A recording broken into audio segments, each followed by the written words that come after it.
PreViewGh yaba say yebeso nsompa ewo oman Ghana mu ene amanane nti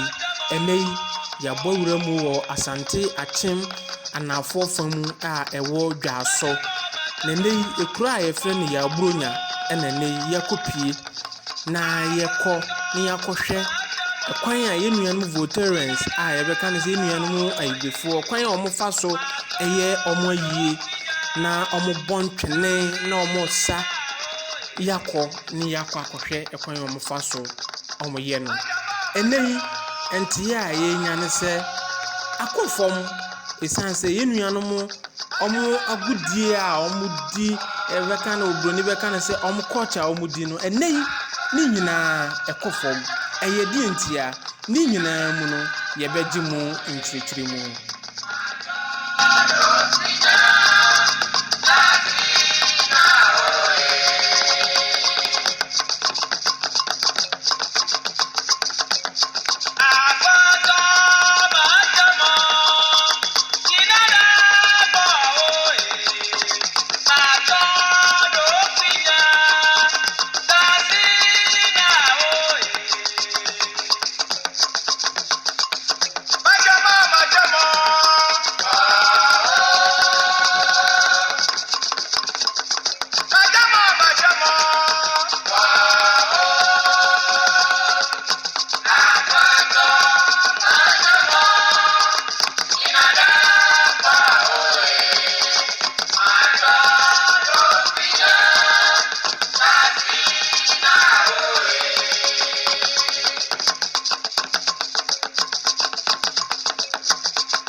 Onkwan waka na den na omo ho no mo antreni mabun no omo ansia di enti no omo ansia onkwala no a omo aba no omo pe sai omo pe titi che ye kota and but say na esese so omo aya ama esemu enei mu kotogwa a omo be yira o ya prawi enti dia na say ase wo a waka no be ya fa ho me pese me peja no na ye ko buo no na adesiano akochiri yo na yona na no titi na omuri ato no enka ho okay enti enei a youth no afa spinning machine say eya omo culture no afutuo be na ade be ma wo mo le ko ye jaba ka chomo se ene ankwala no omo moye na yona ye kabu na yona na no ade a omuri jaye no ye somo na ayi enko yi montwene na mo ba e kasa mo de kasa wo betimi a kire me bibi kakra wo kasa bebu wo ebi ni sen abi ni sen ajabi tetreba ajabi tetre na makwe asitire ni sen ye ka ho me ni sen se woni pole da awu so a se ye foni ko papogoji Acha yari ni pone histoire kamu yari ni ko on vient fier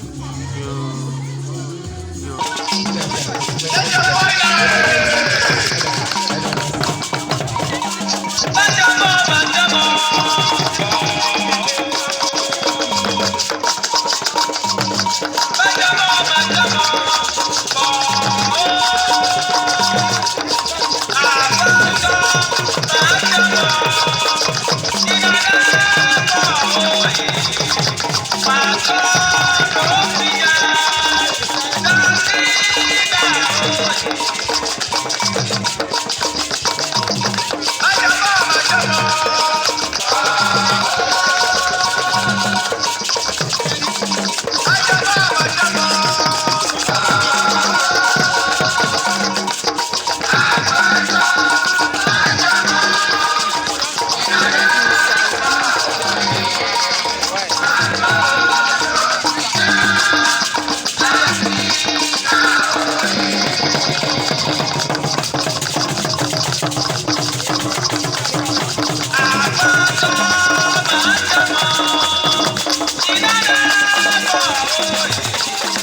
no mo ba ana challenge kakra wo mu ana cheche mu kakra challenge wo mu ni say obi afri baby na wo esu afri baby no aba na say ye ko shasa na wo enu mu boche wo ida challenge mo dem munyi ni say anu ntina ama emaburu no omo afo mo ho anhyem oh david ya hade sadi ni nya hade sadi ni nya hade ni ya wodi machi wona ye twini bofo no ana wawu no je abuna ya but ya hade challenge bia nya sa but wo ye krom so we twini bofo na wo ko show baby dia marapo ye be challenge